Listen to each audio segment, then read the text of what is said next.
Hello everyone, this is Dr. Stevens with a lecture on Othello and the language of Shakespeare, and I'm calling this an introduction to language as drama because, as I hope to show you, the reason Shakespeare's language is so important is that the language itself is the drama. It is the action. It is what captures our imaginations. So, and before we begin, let me just point out that picture there. Perhaps a bit gaudy, but it shows it's one painter's interpretation of Othello just after he has murdered his wife by smothering her. That is, of course, Desdemona on the bed. This is Othello just after he has murdered his wife and is leaving the scene of the crime, as it were. And, of course, we will be talking about that critical moment in the play as we go along. So let's get started. In this lecture, what I hope to do is look briefly at the first three items here. The problem that is reading the language of Shakespeare, why the language is important, and why the language is difficult. So we'll be looking at that. We'll be looking at these three things briefly, I hope. And then what I want to do is read the character of Othello through what Othello says. That is Othello's language. All right? In Shakespeare, there is not a great deal of action in our modern and contemporary sense of what dramatic action consists of. Of course, this action is something that we have become attuned to through film and television especially. We have entire genres of film, such as the action thriller. And modern film has, in a sense, redefined dramatic action because of the ability of film to capture things like very dramatic chase scenes, for example, and battle scenes and fight scenes and so on. Well, action in the Shakespearean theater and action in theater generally before the advent of film was different. And in Shakespeare's time, it is the language itself that is the action. So, that's sort of the thesis, if you will, of this lecture, and hope to demonstrate that thesis by reading some of the things that Othello says. Now, we may not get through all of the Othello speeches that I have here in the time that I've allotted myself, but we'll see how far we get. All right, so the problem then. The problem is the problem of reading Shakespeare's language. How do we read it? Well, we say it's all words. And why do we need all those words to say things that, if we were to put them into modern English, seem very simple? It's a lot of language just to get through.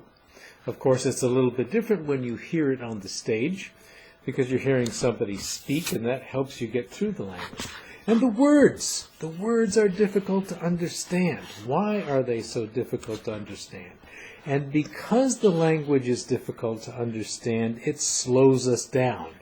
It slows down the reading process, making this Shakespeare play boring rather than dramatic, which is what it ought to be. And because it's slow, it looks like there's no action, there's no drama, meaning there's none of that excitement, none of that intensity, none of that suspense that we associate with drama.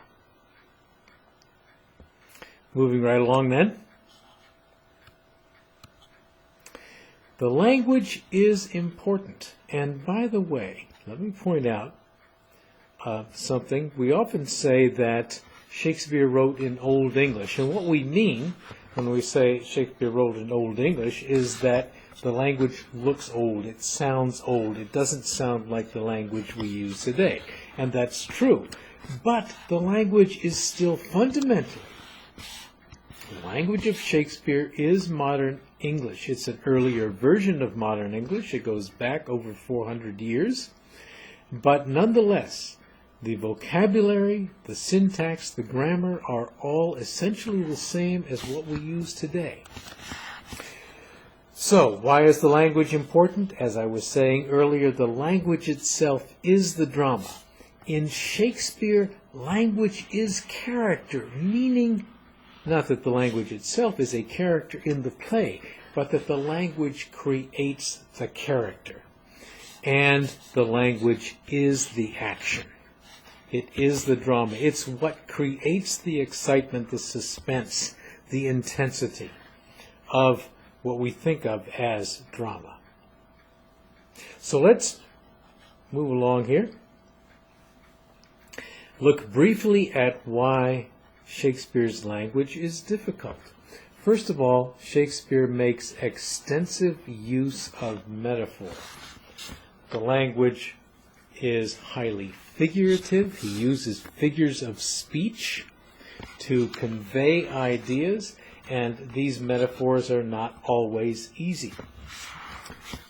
The vocabulary of a Shakespeare play is very extensive. Lots of words that are still in the English language, and they would be in a modern dictionary of the English language.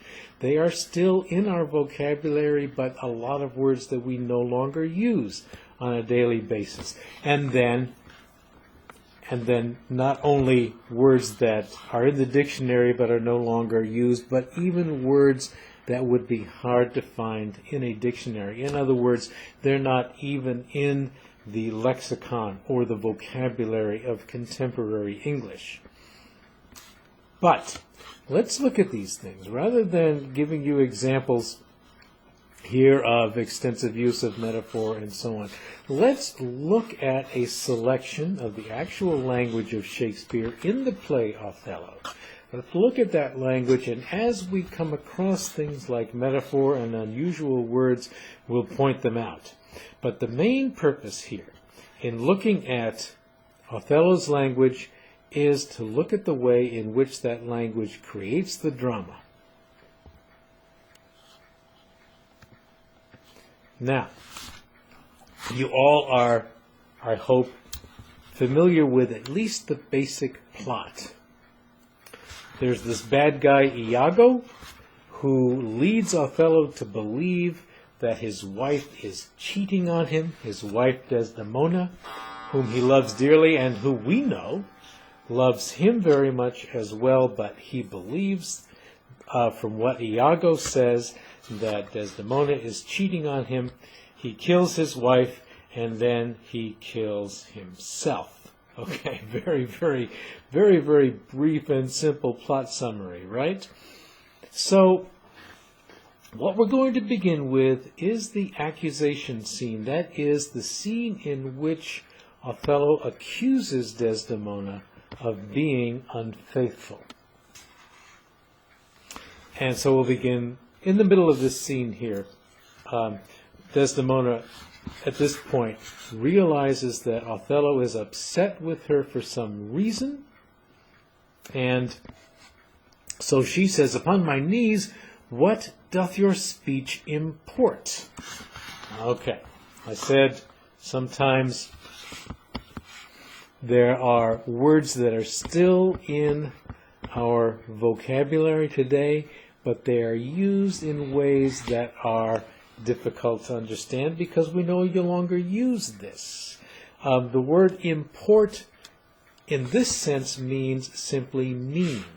What do you mean by this particular speech? Now, the word import, like we have imported goods from China, right? That sort of thing. We recognize that word, but we don't recognize it in this particular context being used with this particular meaning. So, that's one of the difficulties we face. And the way this difficulty is generally dealt with, folks, is, and you don't have it in the text as I've made it available to you in the online version from the MIT Shakespeare website.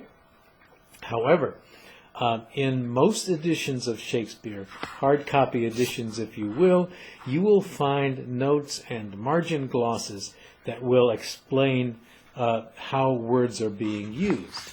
Now, then she goes on to say, I understand a fury in your words. Well, okay, we can understand that, right? I understand a fury in your words. That is a perfectly normal contemporary English sentence. I understand that there is fury, there's anger in your words, but I don't understand the words. Othello says, why, what art thou? Okay, he's angry. He has already decided that she is, as he says later on, a whore. What art thou? Your wife, my lord, your true and loyal wife. Othello, come, swear it. Damn thyself, lest being like one of heaven, the devils themselves should fear to seize thee. Therefore be double damned. Swear thou art honest. Now, what is he trying to do here? He's trying to get her to implicate herself. He's trying to get her to say that she is honest. Now, this is, again, like import, a familiar word, but being used in an unusual sense. It's a sense that we almost never use today, and that is to be chaste.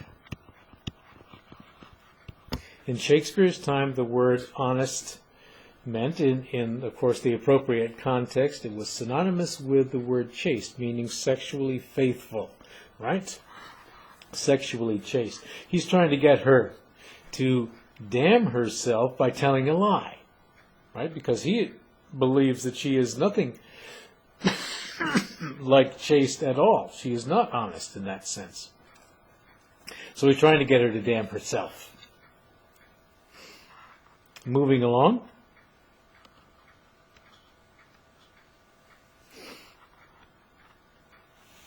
Othello continues to say, had it pleased heaven to try me with affliction, had they rained all kinds of sores and shames upon my bare head, steeped me in poverty to the very lips, given to captivity me and my utmost hopes, I should have found in some place of my soul a drop of patience. But alas, to make me a fixed figure for the time of scorn, to point his slow, unmoving finger at. All right, gosh. There's a lot here that we could go into. I'm not going to try to unpack all the language for you. But what's the general idea? The idea is that if heaven had pleased to do any number of bad things to me, such as poverty, okay, even if I'd suffered all these bad things, excuse me, I would have found some patience with those afflictions. I would have found some patience with those things. But I can find no patience with being the object of public ridicule, scorn, insult, and so on. Because he's feeling, of course, that he's been made, as they would have said in Shakespeare's time, a cuckold. His wife has made a fool of him by sleeping with another man. And so he's a fixed figure for scorn to point his slow, unmoving finger at. All right, a metaphor here, a particular figure of speech, particular kind of metaphor that we call personification.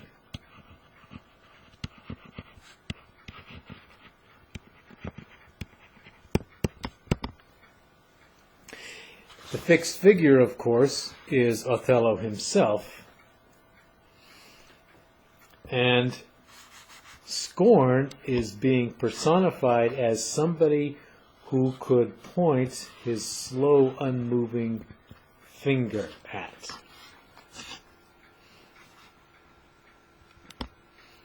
So an example then of Shakespeare's use of metaphor. One of the difficulties that we mentioned at the beginning.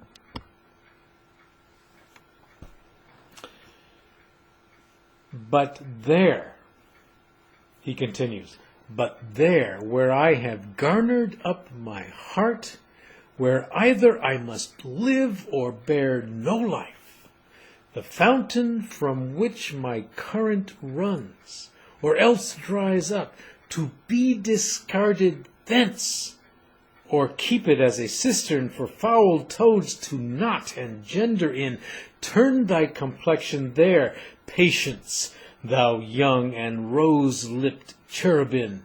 I there look grim as hell. Again, he's searching for patience, isn't he? And he's not finding any. All right, we said one of the difficulties in Shakespeare's language is unusual words. The word garner as a verb is still in the dictionaries, still in the language, but it's not a word that is frequently used. Remember what I said about vocabulary. Words that we still have, but we don't use them very often. This is the verb garner. And garner means to store, as in to store the harvest. So when you put the wheat into barns, what you are doing is you are garnering the wheat. Okay? So he is garnering up his heart. That is, he's storing things in his heart where either he must live or bear no life. The fountain in his heart, okay, his heart is where he lives. All right?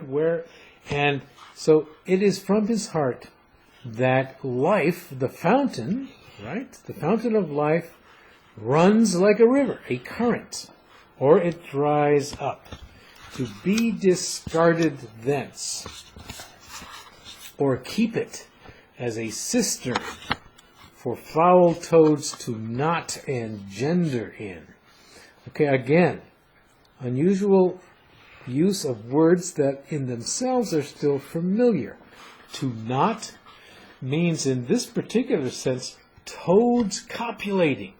All right, forming a knot. The toads get together, they knot themselves together in the act of copulation, right? And gender. Gender in this sense means to breed. That is, to generate or engender young. All right, young toads in this particular case. So, to be discarded from, thrown out of his heart, or to keep his heart as if it were nothing but a cistern, a well, a pool, a cesspool perhaps, where toads, all right? Turn thy complexion there, he's saying to patience. Again, he's talking to patience. Turn your complexion to my heart, and there you will look grim as hell. Moving along then. Desdemona, of course, is completely befuddled by what's going on here. And, of course, she's also very upset. She can tell that he's extremely upset about something. She's upset, but she doesn't know why. And so all she can do is it sounds as though her husband is accusing her of being unchaste. So she says simply, I hope my Lord esteems me honest. That is a faithful wife, right? I hope that you think I'm faithful to you. And Othello's being sarcastic here. This, of course, is sarcasm. Oh, aye, as summer flies are in the shambles that quicken even with the blowing. All right? In the trash heap where the weeds grow. And blowing, again, another one of those familiar words used in a very unfamiliar way. It means to blossom. All right? The flies quicken. They come to life even with things that blossom. All right, flies in a trash heap. O thou weed, he's saying. He's calling Desdemona a weed. Who art so lovely, fair, and smellest so sweet. In other words, you are as beautiful and fair and sweet-smelling as a flower, but you're really a weed. That the sense aches at thee. Would thou hadst never been born. He's talking to Desdemona now, right? would you had never been born. And what is he experiencing here? He is, number one, experiencing the fact that she is beautiful. He is experiencing the fact that she is also by nature, not just physically beautiful, but her very nature is a beautiful nature like a flower. And yet he is convinced that this is all a matter of appearance, that what he thought appeared to be beautiful, both in character and in person, that is, in appearance, is really just a weed. And he's experiencing this pain of this contrast between what he thought she was and what he now thinks she is. And she says, "Alas, what ignorant sin have I committed?" Othello, was this fair paper, this most goodly book, made to write whore upon? Metaphor again, right? And you could probably get this one. This fair paper is Desdemona. Her appearance is like a beautiful sheet of paper. She is like a good book. And was this beautiful sheet of paper or this good book simply there to write the word whore upon? And then he says to her, "What, committed? Committed? O thou public commoner!" Like a common prostitute. "I should make very forges of my cheeks that would to cinders burn up modesty, did I but speak thy deeds. What, committed?" Metaphor again. His cheeks are burning with shame. They're burning with anger, right? And because they are so hot with these things, okay, he says his cheeks are a forge. So forge is metaphor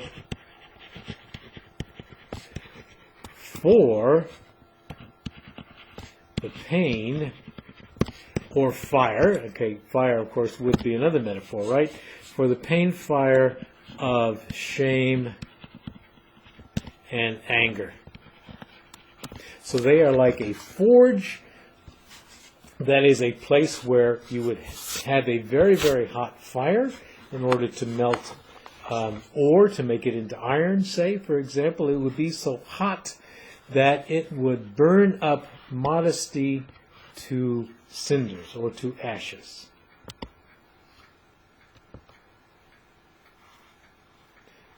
Heaven stops the nose at it, and the moon winks. The bawdy wind that kisses all it meets is hushed within the hollow mine of earth and will not hear it. What, committed? Impudent strumpet? All right, now, remember that forge in which all modesty is burned up?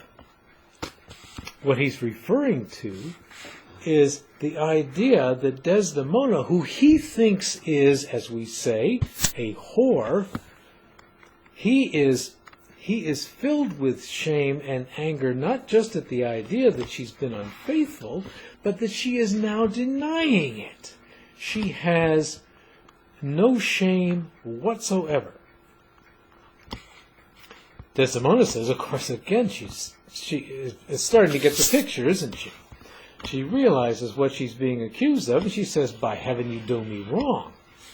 Are you not a strumpet?" That is an unfaithful woman, a prostitute, a whore.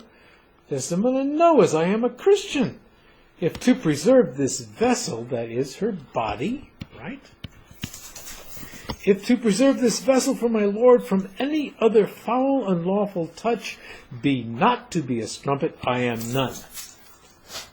Okay, a very forceful statement of her faithfulness and her chastity. Desdemona is a modest and mild-mannered woman who is also a very, very strong person. We don't always see this in Desdemona, but she's a person of great strength of character. She's also a person of great force of character, forceful when she needs to be, and she's being forceful here. And here we go to the end of the accusation scene. I hope this is all there is. Okay, right. End of the accusation scene. Okay, a few more lines here. This slide plus I think the next one. Othello, what? Not a whore? Desdemona, no, as I shall be saved. That is saved in the spiritual sense. Go to heaven, we say. And Othello says, is it possible? Desdemona, O heaven, forgive us. And then Othello, lapsing again to sarcasm, I cry you mercy then. I took you for that cunning whore of Venice that married with Othello. Raising his voice, you mistress. Now he's addressing Emilia, who is just off stage. Emilia being Iago's wife. You mistresses have the office opposite St. Peter and keep the gate of hell. Well, what is St. Peter's office or function? Office in this context means function. The office of St. Peter, or the function of St. Peter, of course, is traditionally to keep the gate of heaven, isn't it? Well, he's saying here that Emilia, that is Iago's wife and Desdemona's maid, keeps the gate of hell, opposite to the gate of heaven.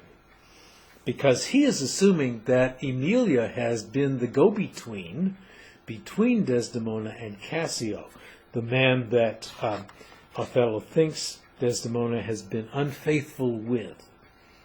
Emilia re-enters, and he says to her, you, we have done our course, there's money for your pains. So he's implying that he has had just completed an illicit sexual encounter with Desdemona. Again, he's being sarcastic. I pray you turn the key and keep our counsel.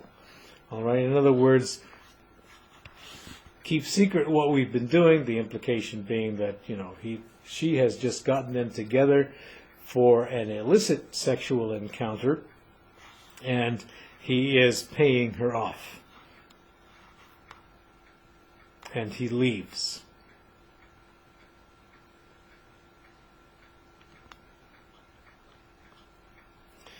So, how do we respond to this? Can we say anything in Othello's defense? Well, not very much if you look at it from a purely legal point of view, because certainly the evidence is all circumstantial, and the evidence comes all from one individual. Okay? So he is wrong.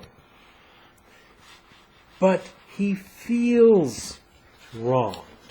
Can we say this? And I think that this is one of the things we can say.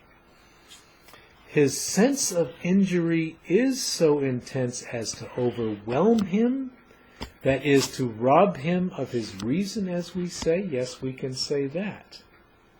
That his very capacity to feel makes him heroic, perhaps even this. And he is, of course, the tragic hero. He is the main character. He is the hero of this drama. But I ask you to consider this, and that is the simple articulation through the language of Shakespeare. All of that very, very intense language in which Othello is expressing his sense of shame, his sense of horror, his sense of being ridiculed. This is the articulation of shame, of pain. So articulation in the sense that the pain is being made real. Now there are different ways of articulating things. To get back to my example of modern film, in modern film, action or the drama, the excitement, and so on, is articulated through action in the ordinary sense. All right, through the things that people do. But the articulation here in a Shakespeare play is through the language itself. Shakespeare is drawing out what it is for his characters to be who they are and to experience what they experience. Now, I'm going to skip ahead here because I do have some more of Shakespeare's language. The crisis, that is the death scene, where he kills Desdemona. Now we're going to skip through that because this is also another example of Othello experiencing, in this particular case, he is experiencing once again not just the action itself that he is doing. In other words, we don't see the murder of Desdemona in a dramatic way the way we would on film today. We see the murder of Desdemona through Othello's words. Again, articulation of an action through the language itself. But it's not just that. He is also articulating his sense of how much he loves her and how beautiful she is. But we're not going to be going into that in detail. Othello in pain. The torment, does he really feel it? He does if we're reading his language carefully, if we can really get into that language. He feels his guilt, and we see this in the final scene in which he is confronted by the people who have come after he murders Desdemona. They come on scene. Othello feels tormented. He also has the capacity to comprehend the full experience, the loss of Desdemona, as well as his sense of being wronged. And at the end, where he takes his own life, he fully articulates his sense of himself as a guilty man. He realizes his guilt. Now, unfortunately, we don't have time to go through all of this wonderful language. But at the end, what can we conclude? Do we exonerate Othello? Meaning, do we free him from his guilt? No. That's not the question. The language does not exonerate Othello of what he has done. He has made a terrible mistake, and he knows it. But the language does allow him to draw us into his experience. It's in the language which Shakespeare uses to articulate character, all right, to make real, articulate in that sense, to make the character himself real. We get inside Othello. We see what he is as a man, all right, the nature of his character. And we haven't gone into the nature of his character, but certainly a major factor in Othello's character is his courage and faithfulness and skill as a soldier. But another major factor in his character is that he belongs to a different race. He works for a bunch of white folks in Venice. He is from Africa. He is a black man. All right? And that is, and his sensitivity to that racial difference is a major aspect of his character. So Shakespeare is, and in speeches in which Othello talks about race, Shakespeare is articulating this aspect of his character. But not only that, the language articulates what the character experiences. And we saw that when we went through the accusation scene. So, because the language draws us into what it is like to be Othello, we can sympathize with him.